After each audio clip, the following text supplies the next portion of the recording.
She said it at a restaurant. That's the detail I can never quite shake. Not that she said it, not even the words themselves, but the location. A restaurant. Public. 12 tables around us. Strangers with forks halfway to their mouths. A waiter frozen 3 feet away holding a bread basket, like he'd forgotten what bread was for. She could have called me.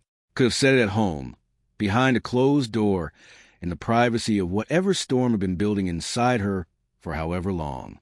But she chose a restaurant, and I think that was intentional, even if she didn't know it herself. Some part of her wanted witnesses. I'm ashamed of you, Dad. 5 words. I've counted them so many times since that Thursday in March that they've lost their shape, become sounds without meaning. Syllables I turn over my mind at 3 a.m. when sleep won't come.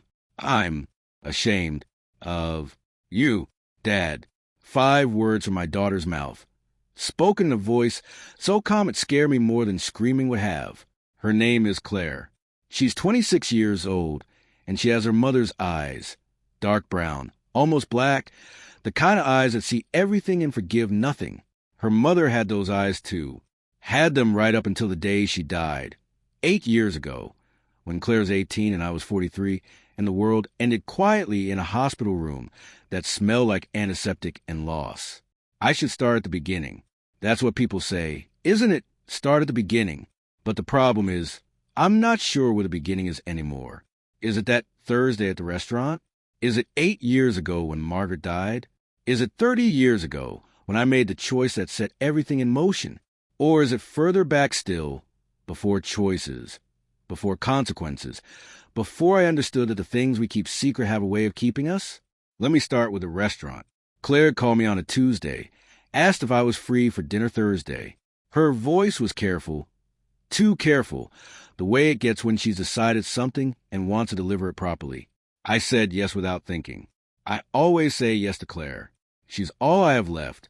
We met at Carmine's, the Italian place on 44th Street she'd loved since she was 12, back when Margaret and I used to take her there on special occasions. I thought maybe that was a good sign. Familiar territory, comfort food, the kind of place you choose when you want conversation to go well. I was wrong about that. She was already seated when I arrived, which was unusual. Claire is always 5 minutes late, a habit she inherited from her mother and has never once apologized for. But there she was, early, sitting very straight in her chair with a glass of water in front of her untouched. No wine. Another sign I missed. Dad. She stood to hug me, but it was brief, perfunctory. The hug of someone performing a greeting rather than giving one. I sat across from her and picked up the menu, even though I always order the same thing. Something to do with my hands. You look good, I said, because she did. She always does. She has a good job now, marketing director at a firm in Midtown, and it shows in the way she carries herself, the confidence that comes from earned success. I'm proud of her. I've always been proud of her, even when she didn't know it, even when she couldn't see it. We need to talk, she said. Okay. I set down the menu. About you, about your life, about... She stopped, pressed her lips together. About what happened at Rosalie's wedding. Rosalie is Claire's best friend since college. The wedding had been 2 weeks earlier, a Saturday afternoon in Connecticut, for 100 guests, the kind of wedding that cost more than I made in 5 years when Claire was growing up. I'd been Claire's +1, which I understood was a concession. She hadn't wanted to bring me, had asked twice if I was sure I wanted to come, had given me a look when I said yes that I'd chosen to ignore. What about it? I asked, though I already knew. Her father-in-law recognized you. I went very still. Richard Calloway, Claire continued, her voice taking on that careful, measured tone. He's 70 years old. He's from Harrisburg, Pennsylvania, and he spent 20 minutes at the cocktail hour telling me stories about you. Stories I had absolutely no context for. Dad. Stories about a person I didn't recognize. Claire. He called you a hero. Her voice cracked slightly on the word, then hardened again. He said you saved his son's life. He said you saved 17 people's lives. He said there's a memorial in Harrisburg with your name on it, and he said... She stopped, took a breath. He said he'd been looking for you for 20 years to thank you in person. The waiter appeared. We both ordered on autopilot. I got the veal, she got the pasta. Neither of us looked at him. He left quickly, sensing something. You were going to tell me, Claire said. It wasn't a question. Eventually, when you were dying, when I found it in your obituary. The calm was cracking now, emotion bleeding through the edges. Do you have any idea what it felt like, standing there at my best friend's wedding, being told by a stranger that my father is some kind of, that there's a whole part of her life I knew nothing about? I can explain. I'm not done. She held up a hand. After Richard told me his stories, I went home and I started looking. And I found things, Dad. Things you never told me. The incident in 1994. The commendation. The reason you left.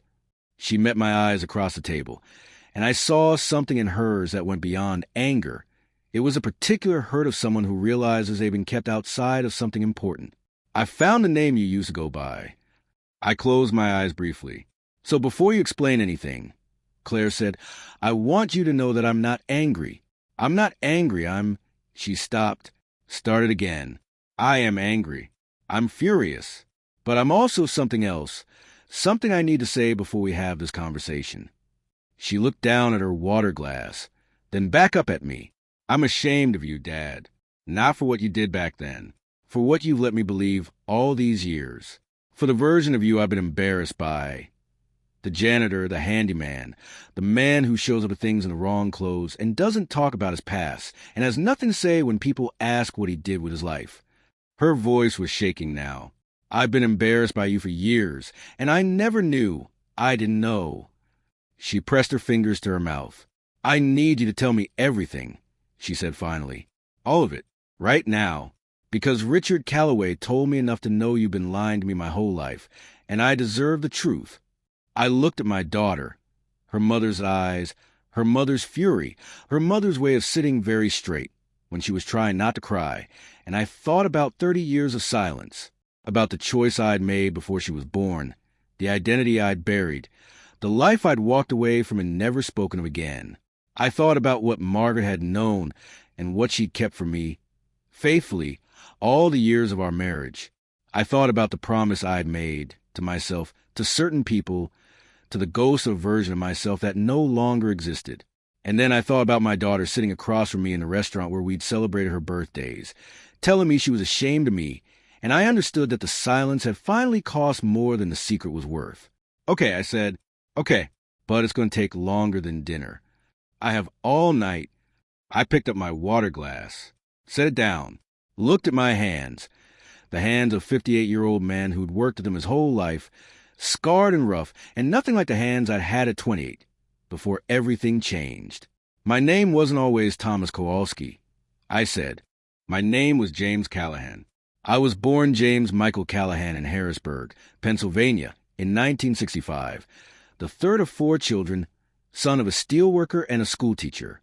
I grew up the way most kids in Harrisburg grew up in the 70s, Catholic school, summer jobs, the understanding that life was about work and family and not much else. I was a good student. Better than good, actually, though I learned early not to advertise it. Smart kids in working-class neighborhoods learn that lesson fast.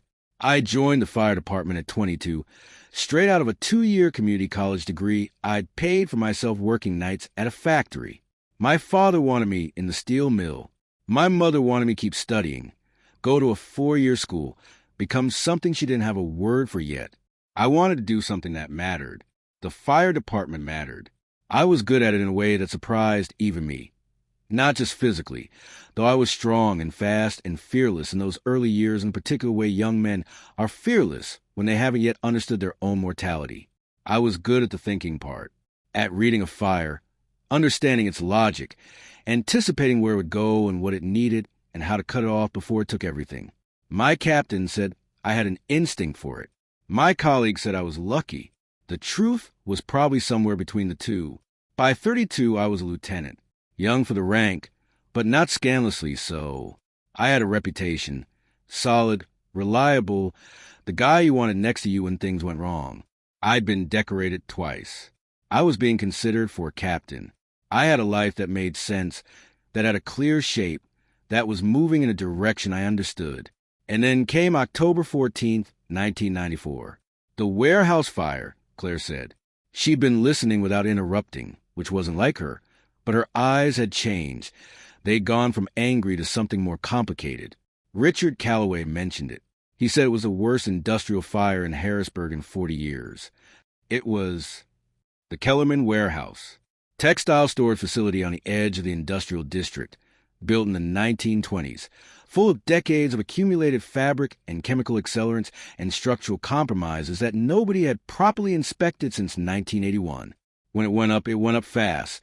The call came in at 11:47 p.m. on a Tuesday, and by the time our trucks arrived at 11:53, the building was already a column of fire visible from 5 miles away. What we didn't know when we arrived was that there were people inside. The warehouse was supposed to be empty at midnight, but a shipping deadline and a foreman who didn't understand the word no had kept 17 workers inside that night. Undocumented workers, mostly men and women who couldn't afford to refuse the overtime and couldn't afford to be found by authorities, which is why they'd shelter in place when the fire started instead of calling for help. We found out they were inside because a woman came running out of the smoke toward our trucks, screaming in Spanish, pointing back at the building. I speak a little Spanish. Not much, but enough. Enough to understand 17 and still inside and please. My captain made the right call. The building was too far gone. He ordered everyone back, called for additional units, established a perimeter. Textbook decision. By the book, correct, defensible. Nobody could have blamed him. I went in anyway. You disobeyed orders, Claire said. Yes. Why? I thought about how to answer that. I'd been asked versions of the question many times, in the immediate aftermath, in the official inquiry, by Margaret when I finally told her years later. I'd never found a satisfying answer. The truest one was also the simplest. I went in because I could hear them, through the smoke and the roar of the fire and the sound of the building destroying itself. I could hear human voices, and I couldn't stand outside and listen to them stop. Because they were there, I said, and I was there, and I could. I won't describe everything that happened inside the warehouse. Some of it I spent 30 years trying to forget, and some of it I spent 30 years trying to hold on to. What matters to the story is this. I went in 4 times. Each time I came out with as many people as I could carry or lead. The building collapsed on my 4th exit. I was close enough to the door that the blast threw me clear, close enough to survive, close enough that every calculation about distance and timing and luck came out exactly right when it could so easily have gone the other way. 17 people were inside. I got 16 out. The 17th, a young man named Eduardo, 23 years old, from Oaxaca, I found on my 3rd trip in unconscious, too far from an exit. I made a decision about what I could carry and what I couldn't, a decision that has lived in my chest like a stone for 30 years. I don't know if it was the right decision. I know it was the only one available to me. 16 people lived. 1 didn't. And I walked out of that warehouse with 2 cracked ribs, 2nd-degree burns on 40% of my arms, and a complete inability to be celebrated for what I'd done. You were a hero, Claire said softly. I left someone behind. You saved 16 people. I left someone behind. I repeated, Eduardo Reyes. He was 23 years old. He had a mother in Oaxaca who never found out exactly what happened to her son because he was undocumented and the official records were complicated. I've thought about him every day for 30 years. Claire was quiet. The commendation ceremony was 3 months later. I continued. The mayor, the fire chief, the whole production. They gave me a medal and called me a hero in front of cameras and reporters, and I stood there thinking about Eduardo. And something in me, broke isn't the right word, something in me understood that I couldn't be the person they were celebrating. That person would have gotten everyone out. That person wouldn't have had to make that calculation. So you left. Not right away. It took another year. There was an inquiry, routine after any major incident. They found that I'd disobeyed orders, which was true. They found I'd acted recklessly, which was also arguably true. They recommended I be disciplined but not terminated, because the optics of punishing the man who just saved 16 lives were complicated. I paused. I resigned before the recommendation was implemented. Why? Because I couldn't stay. Harrisburg was too small. Every day, people knew who I was, what I'd done. Strangers stopped me to shake my hand. Children in the neighborhood had heard the story. The families of the 16 people I'd saved. They wanted to give me things, want to involve me in their lives, want to make me a part of their gratitude. And every handshake, every thank you, every moment of being someone's hero felt like another weight on top of the one I was already carrying. Eduardo, and the choice I made, and the fact that I could be celebrated for it. I looked at my daughter. She had stopped eating. So had I. I moved to New York, I said. I became Thomas Kowalski, my mother's maiden name. I got my handyman's license, took maintenance work, kept my head down. I met your mother at a hardware store on the Upper West Side in 1992. No, wait, before all this. I met her before, then I disappeared, then I found her again afterward. She knew. She always knew. I told her everything, the real name, the fire, Eduardo, all of it. She was the only person who knew. And she never told me. I asked her not to. I made her promise. I paused. That's not fair to put on her. She disagreed with me. She thought you should know. We argued about it more than we argued about anything else in our marriage. And I won those arguments because I was stubborn and frightened, and I've regretted winning them every day since she died. Claire's eyes were wet. She pressed her fingers to her mouth again. I'm sorry, I said, for all of it, for what you said at the beginning of this dinner, about being ashamed of me, about the wrong clothes and the handyman work and all of it. I'm not angry about that. You had no reason to see me any other way. I gave you no reason. She didn't speak for a long time after that. The restaurant moved around us. Other tables laughing. The waiter coming to check on us with a particular wariness of service industry people who can sense emotional weather. I told him we were fine. He didn't believe me, but went away anyway. Our food had gone cold. Why the handyman work? Claire finally asked. You could have done anything. You had experience, skills. You were decorated. Even under a different name, you could have built something. I could have. That was never the point. Then what was the point? I thought about how to explain this to a 26-year-old who'd grown up in New York City, who'd gone to college, who had a career with business cards and a title and measurable forward momentum. How do you explain to someone like that the specific kind of penance that consists of choosing small? After the fire, I said slowly, after Eduardo, I couldn't make myself want things. Big things. Career things. I had a version of my life that was supposed to go somewhere. Captain, maybe battalion chief, maybe beyond that, and all of that ambition just stopped. Like a clock someone forgot to wind. I looked at my hands again.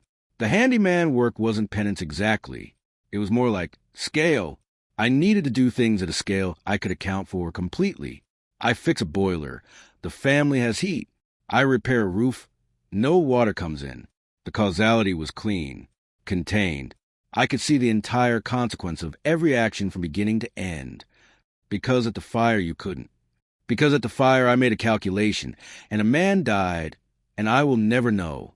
I can run it through my head for the rest of my life, and I will never know with certainty whether a different calculation would have saved him or just killed me too.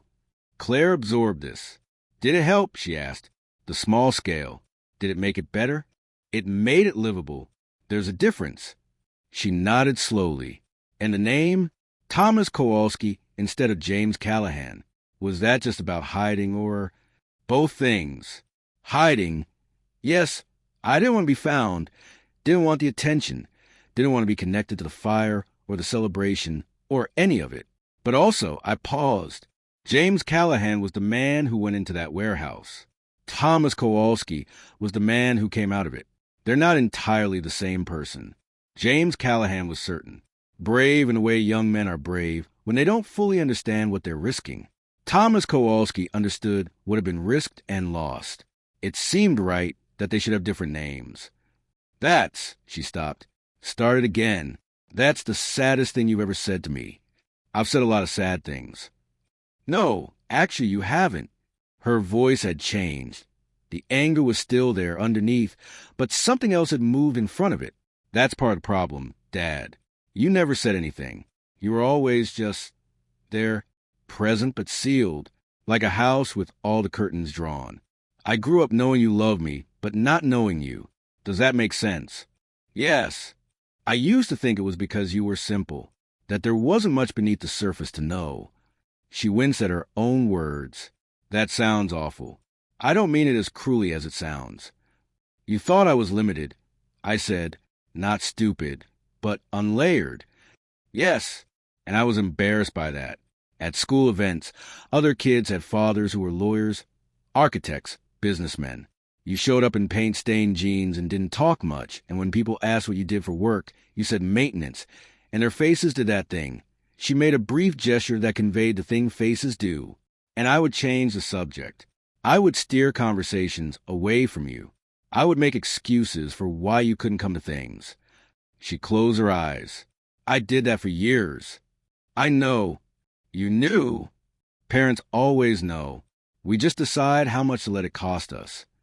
And you let it cost you that much? You just accepted it. What was the alternative? Tell you the truth and have you see me the way Richard Calloway sees me. The way those 16 families see me? I didn't want that. I didn't deserve that. I made a choice in a burning building that I've never fully forgiven myself for. Living quietly as the father you were mildly embarrassed by felt proportionate. Claire stared at me. You were punishing yourself. I was being realistic. No. She shook her head. No, you were punishing yourself. You saved 16 people's lives, and you spent 30 years making yourself small because you couldn't save the 17th. That's not realism. Dad, that's... She paused, searching for a word. That's a kind of violence. Against yourself. I didn't answer that, because she wasn't wrong and I didn't have a rebuttal. Richard Calloway's son. I said instead, Marcus. He was one of the 16. Yes, he was 21. He'd only been working at the warehouse for 2 weeks. Her voice softened. Richard said you carried him out on your second trip in. That Marcus was unconscious and you just picked him up and carried him. I remembered Marcus. Slight kid, barely looked 21, slumped against a support beam with smoke inhalation, doing its quiet work on him. I remembered thinking he was too young. That was a specific thought. He's too young for this to be where it ends. He's a good man, I said. Marcus, from what I could tell that night. He's 49 now. He has 3 kids. He runs a construction company in Harrisburg. She paused. He was at the wedding because his youngest daughter is Rosalie's college roommate. He didn't recognize you at first. You've changed, but his father did. She looked at me steadily. Richard said he's thought about you every day, that he's tried to find you for 20 years, that he has things he's needed to say. I know he's been looking. I made sure to be unlookable. Why? Why not let them thank you? Let them. Because being thanked for something you feel guilty about is its own particular kind of torture. I met her eyes. You understand guilt, Claire. You're feeling a version of it right now. She looked away. That's different. It's not entirely different. A long silence. There's something else. I said, something Richard couldn't have told you, because he doesn't know. She looked back at me. Eduardo Reyes. I said, the man I couldn't get out. I told you his mother never found out what happened to him. I paused. That's not entirely true. It took me 15 years to find her. She'd moved from Oaxaca, moved twice more, and I'm not an investigator. But I found her. Her name is Carmen Reyes. She lives in Queens now. Claire's eyes went wide. I've been sending her money every month for the past 15 years. I said, anonymous, through an attorney who handles it without my name attached. When she was sick 3 years ago, cancer, caught early enough, I covered the treatment costs. When her daughter needed college tuition, I covered it. I paused. It doesn't bring Eduardo back. I know that. Carmen doesn't know where the money comes from, and she never will if I have anything to say about it. But it was the only thing I could think of to do with the fact that I'm still here and he isn't. The silence that followed this was different from the others. Claire didn't say anything for a long time. She looked at the table, then at her hands, then at some middle distance above my shoulder where people look when they're reconstructing something, taking apart a building block by block and rebuilding it with different materials. I waited. Waiting is something I've had 30 years of practice at. The money you've been sending her, she said finally. The treatment costs. The tuition. Yes. That's not... A handyman doesn't make that kind of money. No. She looked at me. What did I miss? Here was the part I kept back. The part that sat beneath everything else. The foundation under the foundation. I picked up my water glass and set it down again without drinking. I told you I moved to New York in 1995. I said that I became Thomas Kowalski and took maintenance work. That's true. For the first 2 years, that's all it was. I fixed boilers and unclogged drains and patched drywall, and lived in a one-bedroom in the Bronx and tried very hard to not exist as anything more than what was strictly necessary. And then I met your mother, and your mother, as you know, was not a person who tolerated you being less than you were capable of being. Something crossed Claire's face, the flash of recognition that happens when someone mentions a parent you've lost. Missing grief and love compressed into one involuntary expression. She found out everything? Claire asked. Within 3 months of our first date, your mother could extract information from a stone. She had this way of asking questions that wasn't pressure exactly, more like she created space, room for the truth to occupy. And I'd been carrying the weight of the secret alone for 2 years, and she created space and the truth moved into it. She never told me any of this. She kept my secret because I asked her to, but she extracted a price. I paused. Margaret said she would keep the name, keep the fire, keep Eduardo, all of it, but she refused to let me keep shrinking. She said she hadn't fallen in love with a man who'd walked into a burning building 4 times to carry out strangers only to spend the rest of his life pretending to be invisible. She said it was an insult to the person I actually was. She sounded exactly like herself. She was exactly herself, always. I allowed myself a moment with that, the luxury of remembering Margaret at full resolution. She pushed me to get my contractor's license, then my general contractor's license. She helped me start the company. Quiet, small, just residential work at first. I kept the Thomas Kowalski name because it had become genuinely mine by then, and because James Callahan had too much history attached to him that I wasn't ready to carry publicly. But the company grew. What company? I told her the name. She stared at me. TK Property Group. Yes, Dad. TK Property Group has done work on half the residential buildings in this zip code. They did a renovation on... She stopped. They did the renovation on my building 3 years ago. My landlord used TK Property Group. I know. You knew where I lived. I always know where you live. You're my daughter. You renovated my building and you didn't tell me. You didn't need to know. I didn't... She pressed both hands flat on the table. Dad, I spent years being embarrassed because you showed up to things in work clothes. Because I told people my father was a handyman. Because Her voice broke slightly. I brought a boy home in college. Junior year. He asked about you and I said you did maintenance work and he made a face. And I remember being grateful that you couldn't see it. Grateful you weren't there to be humiliated, and the whole time you were. Running a company, yes, with about 40 employees and annual revenue that would have made the boy's face do something different. I paused. Though I want to be clear, that's not why I kept it from you. I wasn't protecting my ego. Then why? Because I was afraid.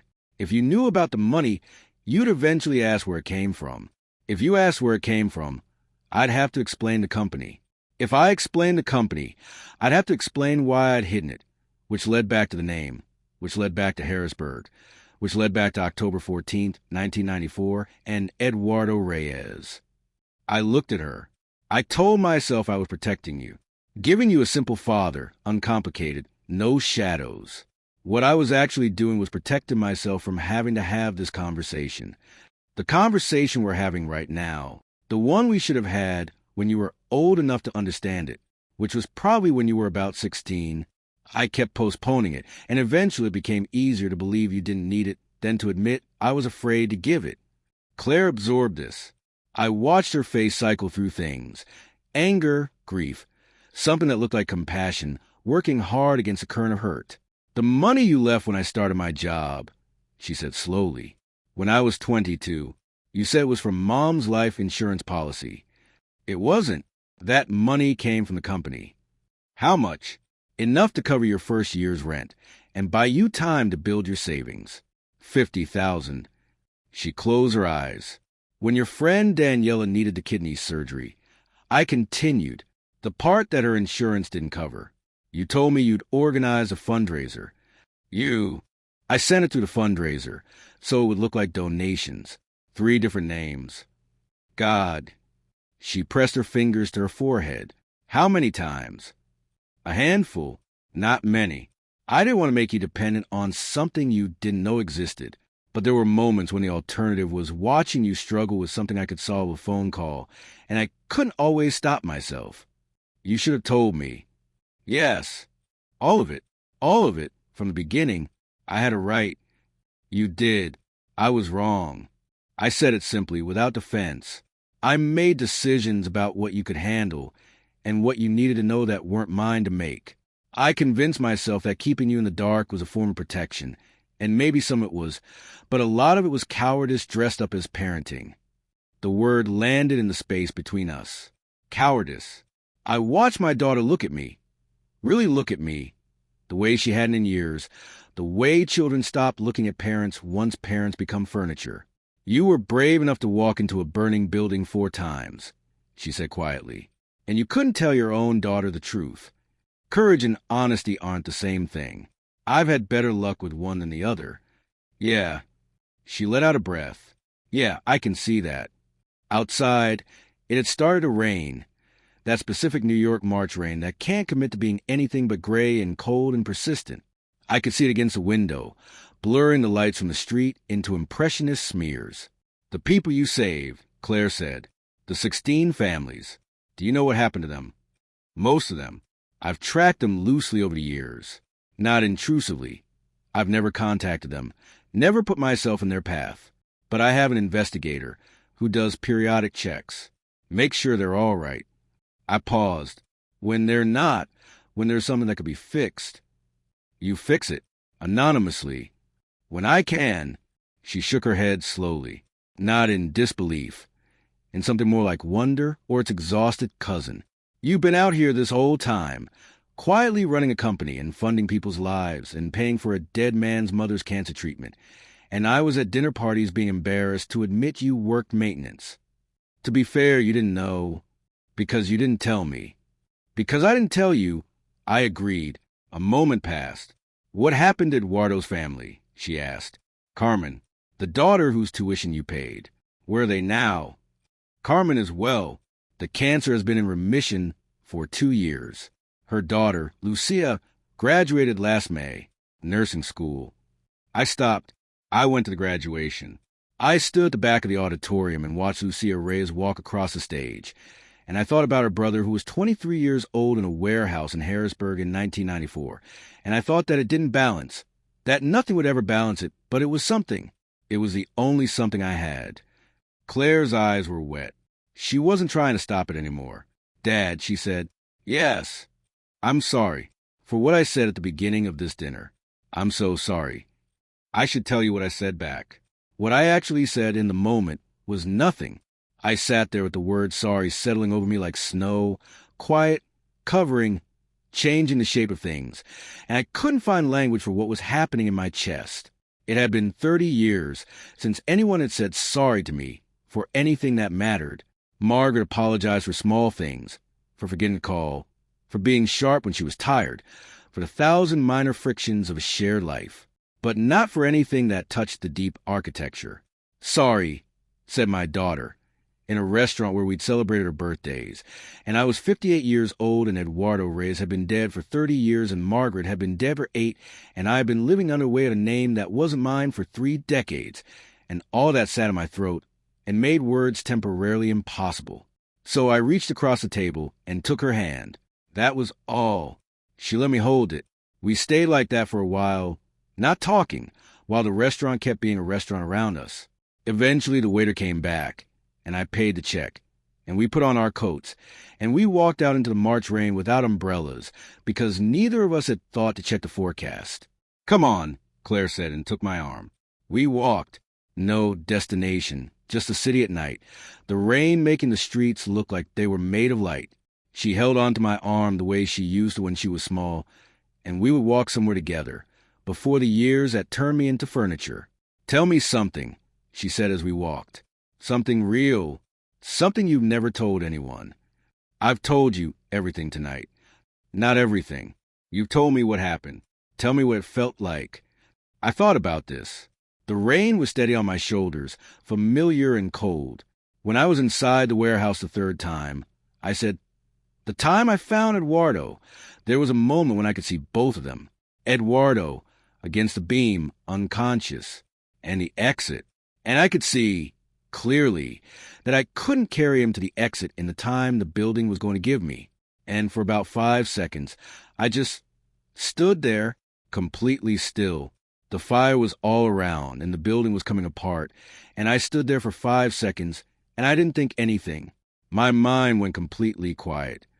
And then I made the calculation, assessed what I could do, made the decision I made, and did it. I paused. The 5 seconds of quiet. That's what I've never been able to explain to anyone. I thought I'd feel something enormous in that moment. Heroism or terror or grief. Instead, I felt nothing at all. Total stillness. And I've spent 30 years wondering if that means I'm missing something. Some essential human component. That in the moment when it mattered most, I felt nothing. Or, Claire said carefully, it means your nervous system understood that feeling things would slow you down and it protected you. Maybe. Do you feel things now? Looking back. Every day. Everything that didn't happen in those 5 seconds has been happening since. She tightened her grip on my arm slightly. We walked another block in silence. I want to meet them, she said. The families. I know you've kept your distance, but I want to meet them. I think you should let them know you, not as the ghost who fixes things from a distance, as Thomas Kowalski or James Callahan or whoever you decide to be. She glanced at me. Have you decided? Which name is yours? I've been thinking about that for 30 years. And James Callahan walked into the warehouse. Thomas Kowalski walked out. Maybe the answer is that I'm both. That there isn't a clean separation between the man who acted and the man who lived with the consequences. That sounds right. She paused. It sounds like being a person. Most people don't have to sort out which name belongs to which person. Most people haven't done what you've done. We reached a corner. She stopped. Turned to face me, rain moving to the streetlight between us. I told you I was ashamed, she said. I meant it when I said it. I want you to know that I understand now what I was actually ashamed of. Not you. The story I'd told myself about you. The flat version. The one without any of this in it. She shook her head slightly. I made you small because you let me, because you thought you deserved to be made small. And that was both of us being wrong at the same time. Yes. I don't want to do that anymore. Neither do I. She looked at me steadily. Margaret's eyes, that exact dark, that exact directness. The ability to look at something without flinching. Richard Calloway gave me his number, she said. Marcus, too. They want to meet you, not to celebrate you. I explained that would probably go badly. Just to know you, to say, she paused. Richard said, he just wants to shake your hand. He said he's been waiting 30 years to shake your hand and ask you how you are. How I am, I repeated. Yes, just that. How are you? I thought about a 7-year-old man in Connecticut who'd spent 2 decades looking for the person who'd pulled his son out of a burning building, asking nothing more than the question people ask each other in passing every day, without meaning it. How are you? Except meaning it. Except meaning every syllable. I don't know if I can do that. I said, I don't know if I can stand in front of people who see me the way they see me and not feel. Like you don't deserve it? Yes, Dad. She took my face in her hands. Both hands. Cupping my jaw the way I used to hold hers when she was very small, and I was explaining something important. You carried a man out of fire on your second trip in. You went back twice more after that. You've been supporting 16 families anonymously for 30 years. You paid for a woman's cancer treatment because her son died and you felt responsible. Her voice was steady. You have spent 30 years punishing yourself for saving 16 people's lives because you couldn't save 17. That is not proportionate. That is not justice. That is a man who needed someone to tell him that what he did was enough. That he was enough.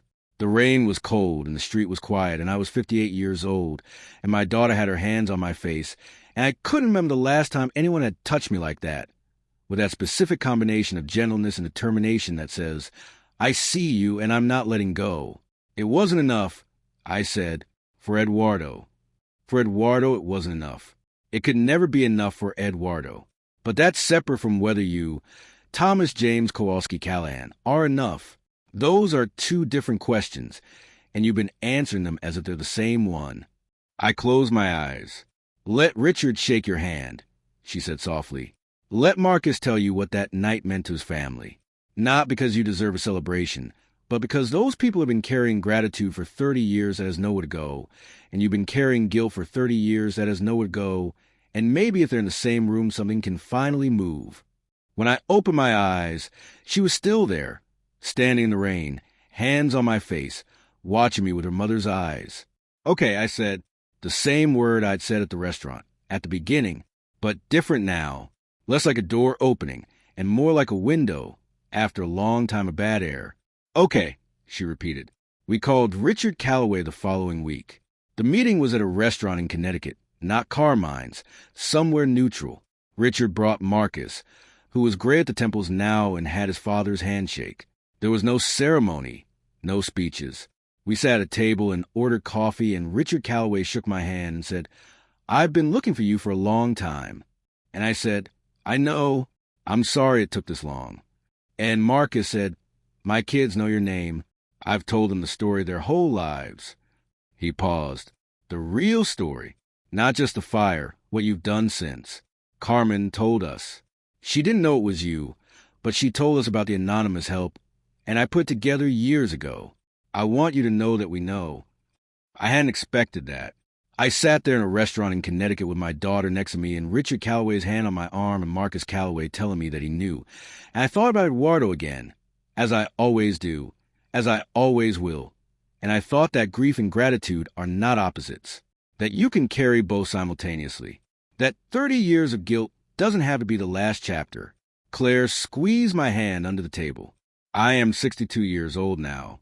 My name is Thomas Kowalski, which is also James Callahan, which is also just Dad. The company employs 60 people. Carmen Reyes, his daughter Lucia, is a nurse in Queens. Richard Calloway calls me every October 14th to check in. Marcus Calloway's oldest daughter wants to apply to the same college Claire went to, and she asked if I'd write her a recommendation letter, and I said yes.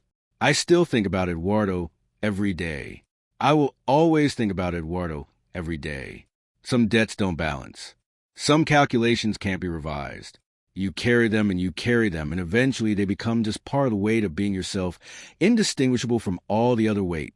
Bearable because it has to be. What changed, what my daughter changed in a restaurant on a March night with rain on the windows, is that I stopped confusing carrying the weight with deserving it. Those are two different things, too. Claire calls me twice a week now. We have dinner on Sundays. She's been asking me for more stories. Not about the fire, though we talk about that too, but about before, about James Callahan growing up in Harrisburg, about my father the steel worker, about my mother who wanted me to become something she didn't have a word for. I've been giving her those stories slowly, piece by piece. There are 30 years of them, 30 years of being someone she didn't fully know, and there's time now, I hope there's time, to give them all to her. That's what she gave me back, that night. Not absolution, not a clean conscience, not the erasure of Eduardo, or the undoing of 30 years of choices.